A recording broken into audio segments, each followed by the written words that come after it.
1735, call from the trail. Be cognizant of overselling and making the play more than it's worth. If it's just a foul, call the foul. Be strong. No need to close in. Your lead is right there.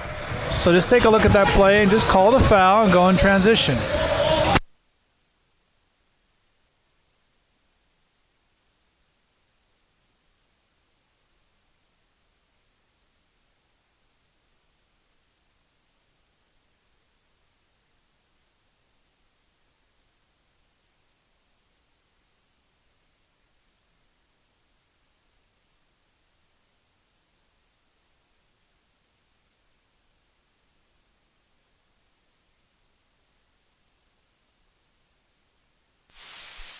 Good rotation, crew. Good.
$15.45, rebound foul, lead calls against White.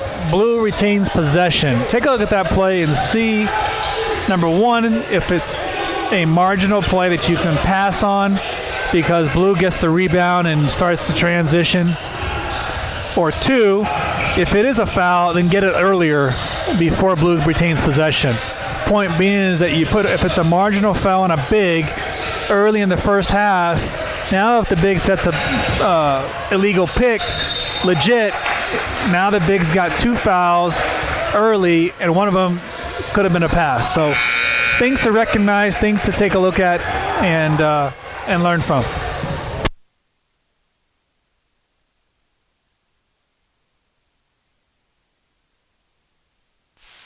Rotation, crew. Good job. Got a nice little flow going.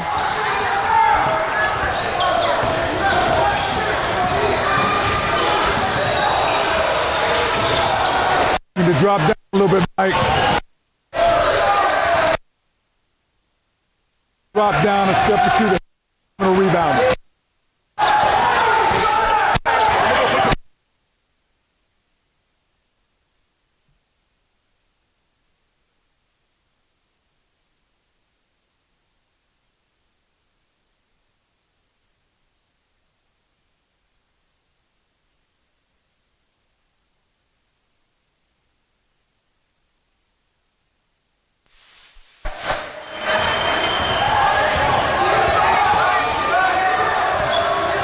Chris, I want you to be free throw line extended to start.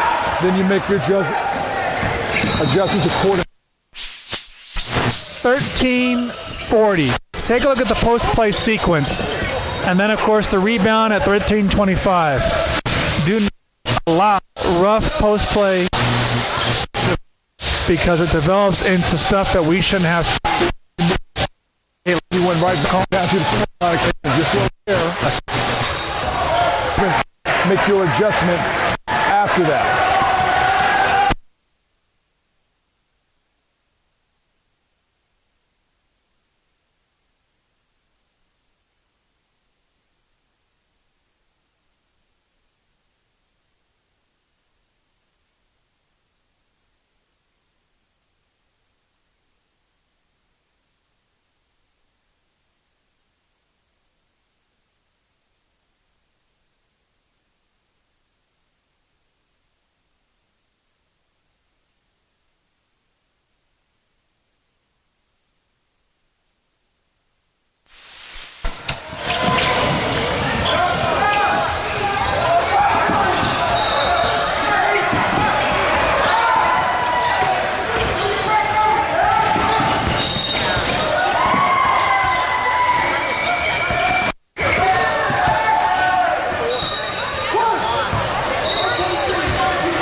So 15:02, play hoop, Chris with the whistle.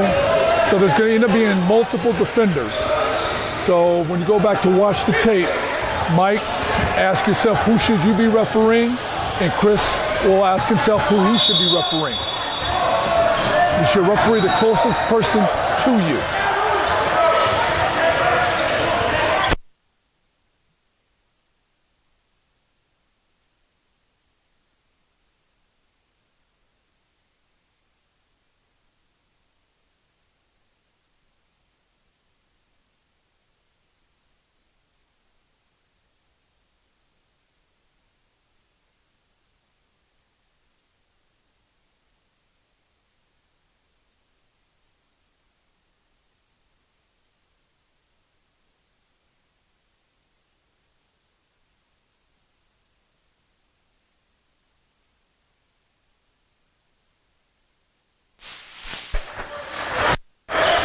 Good call, Whitaker.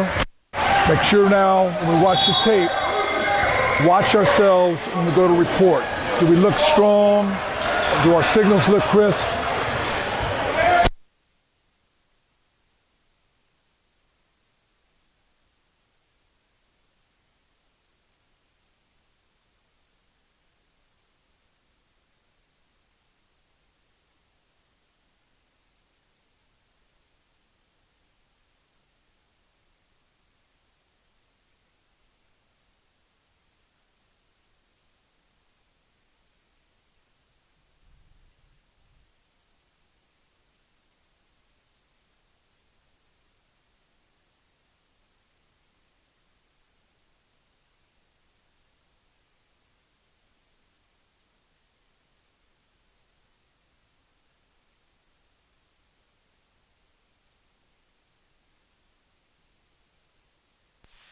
This is a situation, the shooter gets hit in the head, okay?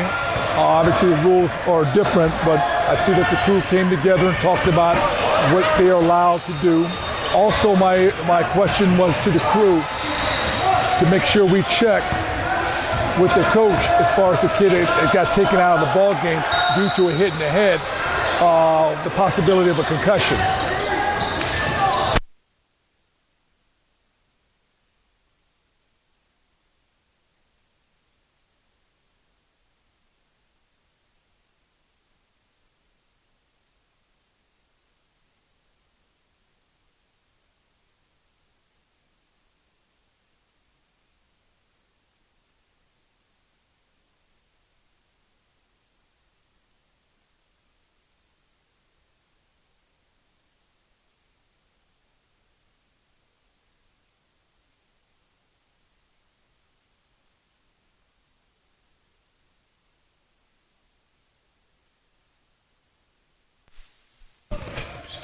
Nine-minute mark.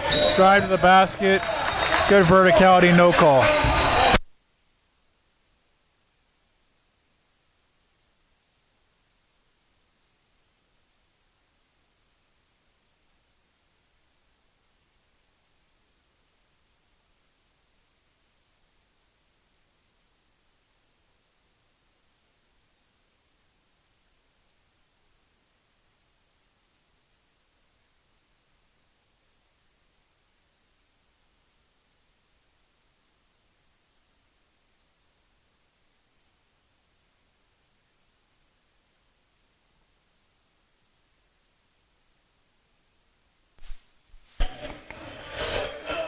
Let's take a look at two plays. 8-minute mark, Trail calls a foul on a verticality play. Post player looks straight up. A minute prior to that, the 9-minute mark, is a verticality play that you guys pass on. Compare those two plays, see if they're similar. If they are, in your opinion, we need to have similar calls. If one's a miss, then adjudicate the play as necessary. But be cognizant of what's happened prior, and let's just make sure we match plays that are consistent. Go blue, 12, hit. So put yourself on tape and see if you do not walk away until you've completed your presentation.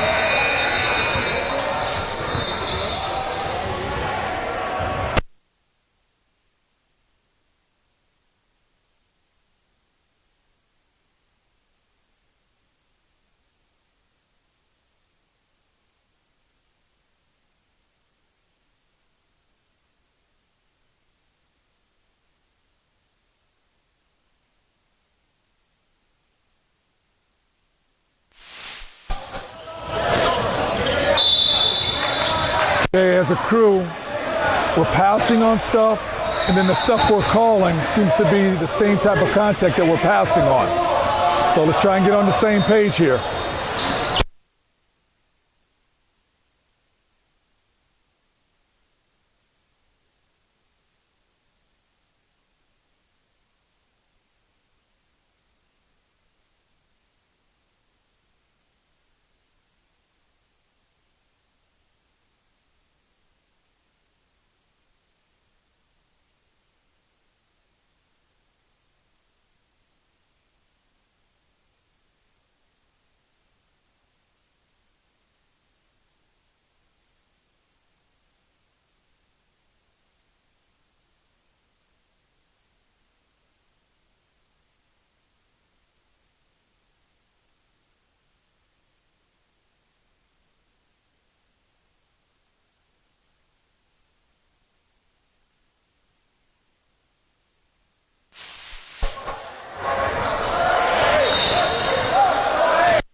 Mike, you're too deep in the lead. You need to be like in a 45-degree angle. You're perpendicular to the floor.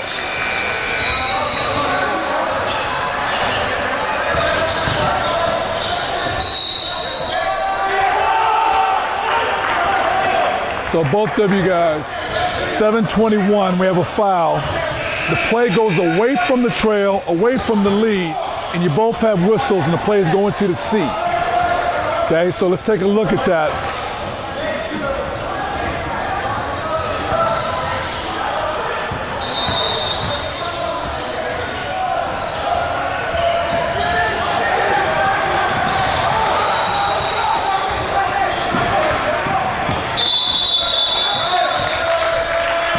.649, take a look at this play. Ask yourself, did the defensive player get to the spot before the offensive player started his upward motion?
Okay, Doug, 55-second mark. Block charge play, you're the lead. Take a look at that play. I agree with you if it's a block, only if we're using the imaginary RA. So if that's what you had in mind, fine. If not, I think you go block because you don't get to the baseline in time to see any lateral movement. So something to think about. Sean, that's the type of play where as center, if there's an RA, you have to pick up the RA first and then blow second if Doug doesn't blow.